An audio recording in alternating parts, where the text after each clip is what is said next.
Paz do Senhor, meus amores. Iremos iniciar hoje a lição de número 11 da nossa EBD, dos adolescentes, né? O título é Combatendo o Bom Combate. O nosso texto bíblico, nosso destaque desta lição, encontra-se em 2 Timóteo, capítulo 2, versículos do 1 ao 15, tá bom? A gente vai ler aqui o versículo 15 apenas. Vocês depois tiram um momento aí e lê todos esses versículos, tá bom? Faça todo o possível para conseguir a completa aprovação de Deus, como um trabalhador que não se envergonha do seu trabalho, mas ensina corretamente a verdade do Evangelho. Amém? Paulo escreveu essas cartas a Timóteo, a uma pessoa, né? A gente conhece as cartas de Paulo às cidades, né? Aos cidadãos. Timóteo era uma pessoa, era um jovem pastor, ao qual Paulo meio que discipulava, ensinava, ajudava ele no projeto de vida dele, né? No propósito de vida dele como pastor.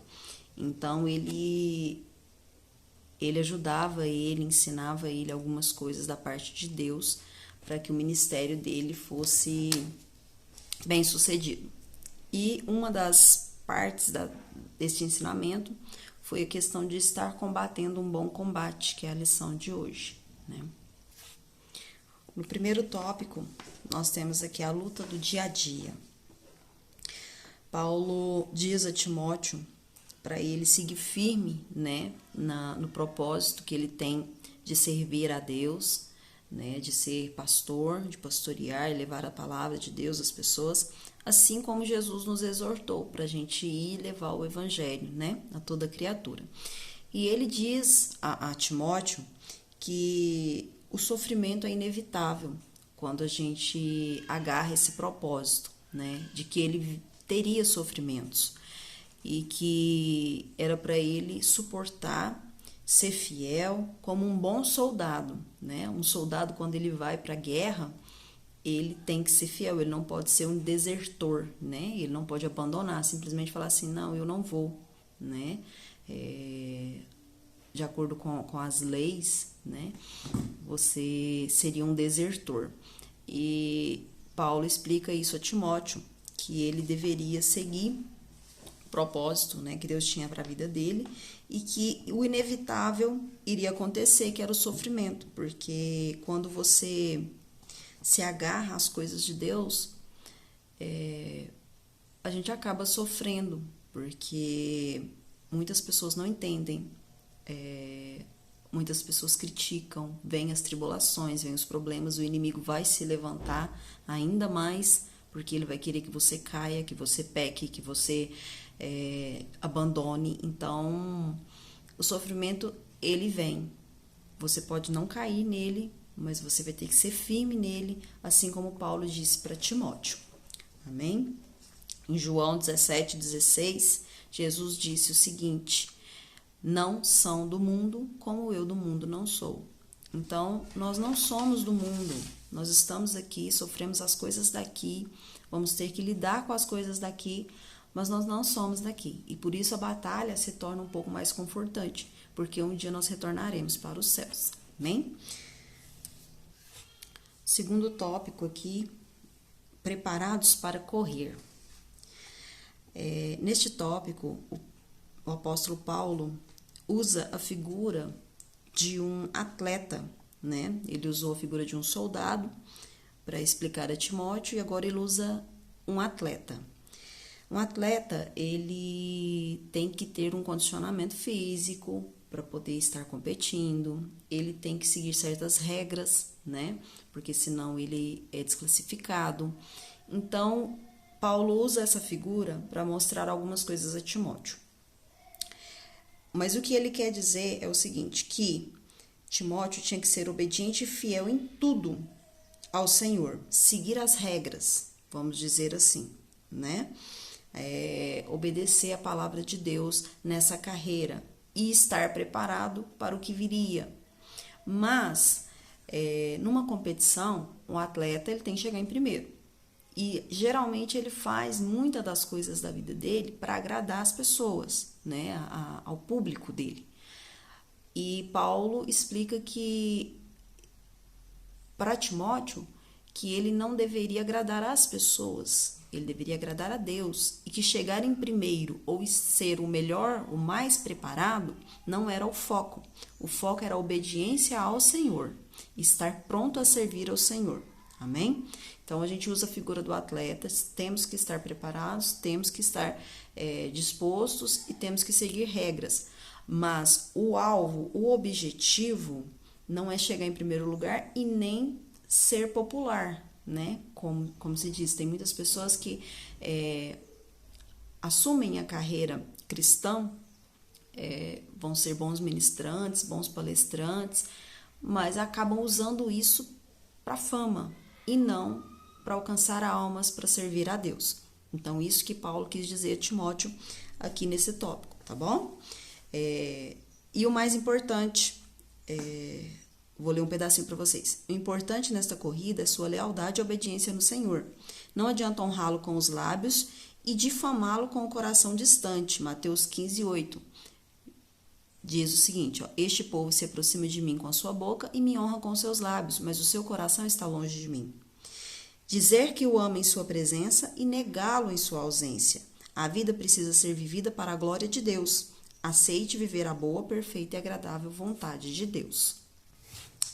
E o nosso terceiro tópico tem o título Vaso preparado para toda boa obra.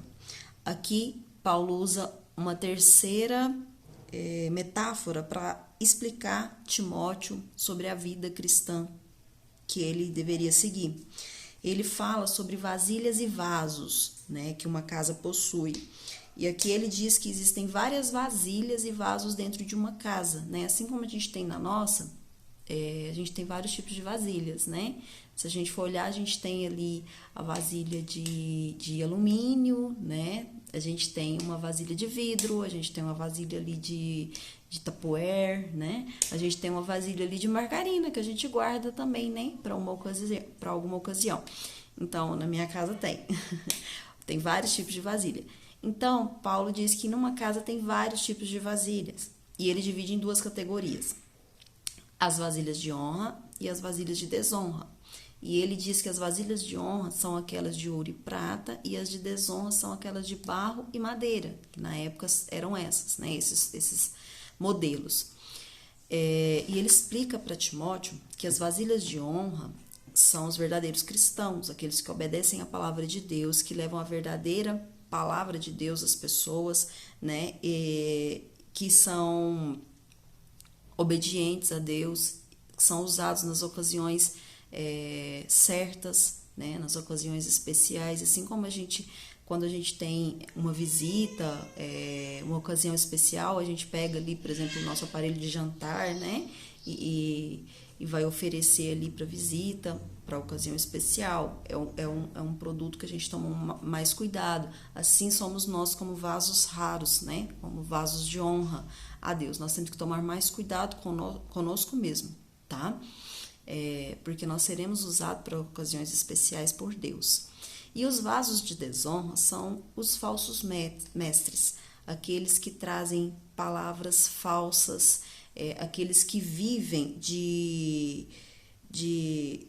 divulgação de notícias que não condiz com o que Deus preparou, né, para ser levado ao povo.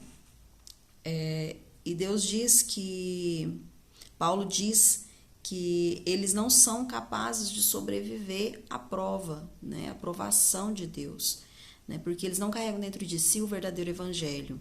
Eles vivem de mídia, eles vivem de publicidade, eles vivem de coisas que não tem nada a ver com o propósito verdadeiro de Deus para um cristão que vai levar a palavra do Senhor ao povo. Amém?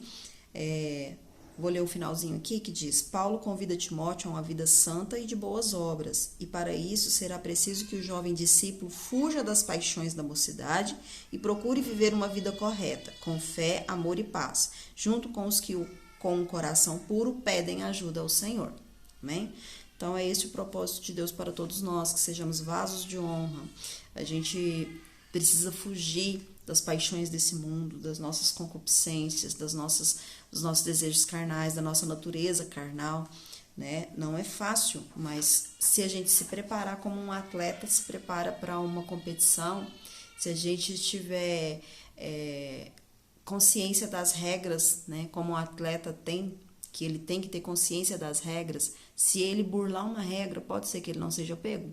Pode, mas uma hora ele vai ser pego. E diante do Senhor, não adianta, não tem como burlar regras, não, porque o Senhor, ele é onipresente, ele está vendo tudo, ele é onisciente, ele sabe de todas as coisas. Então, com o Senhor, não tem meio termo. É sim, sim e não, não. Amém? Recapitulando, vamos finalizar. Na lição de hoje, tivemos a oportunidade de refletir sobre algumas recomendações do experiente apóstolo Paulo para o jovem aprendiz e filho na fé Timóteo. O apóstolo, por meio das metáforas do soldado, do atleta e dos vasos, instrui seu aluno a ser submisso ao comandante Jesus, a obedecer às regras da competição da vida segundo Deus, a ser um vaso de honra para a glória de Deus e serviço do próximo. Como complemento e conclusão de seu ensinamento, Paulo aconselha Timóteo que fuja dos desejos de sua mocidade e busque viver a vida santa. Uma vida santa. Vamos fazer aqui as 3 questões, né? Quais as 2 distrações que nós devemos evitar em nosso dia a dia? Vamos refletir aí. Quais são as 2 distrações que nós devemos evitar no nosso dia a dia? Primeiro, o consumismo. E segundo, o relativismo, tá? Consumismo é aquilo de material, né? Físico mesmo. Não toma muito cuidado para a gente não se levar por esse lado, porque a gente acaba pecando. Jesus disse, né, que é mais fácil um camelo passar no buraco de uma agulha do que um rico entrar no reino dos céus, porque a gente acaba se apegando demais aos bens materiais. Então, tomar cuidado com o consumismo, até porque tudo que é bênção para mim, eu tenho que dividir com as pessoas que precisam. Não é porque eu ganhei que eu vou só acumular para mim, né? Eu preciso dividir. Se Deus proveu para mim, eu preciso dividir com as pessoas, né? E o relativismo é não estar se atraindo pelas coisas do mundo, né? Se moldando às coisas do mundo atual, porque cada dia que passa coisas novas vêm e a gente acha que é comum, né? Segunda pergunta, quem são os vasos que Paulo fala em Timóteo 2:20? Em 2 Timóteo 2:20. Vasos de honra, né? Feitos com os materiais caros, ouro e prata, e o de desonra, feitos com materiais baratos, pau e barro na época. Terceira, o que você entende com o conselho de Paulo a Timóteo para fugir dos desejos da sua mocidade? Essa é uma resposta pessoal, tá bom? Analisem aí, leiam 2 Timóteo, capítulo 2. Reflitam sobre essa resposta, tá bom? Entre vocês, o que você entende com o conselho de Paulo a Timóteo para fugir dos desejos da sua mocidade? Amém? Deus abençoe e fiquem com Deus.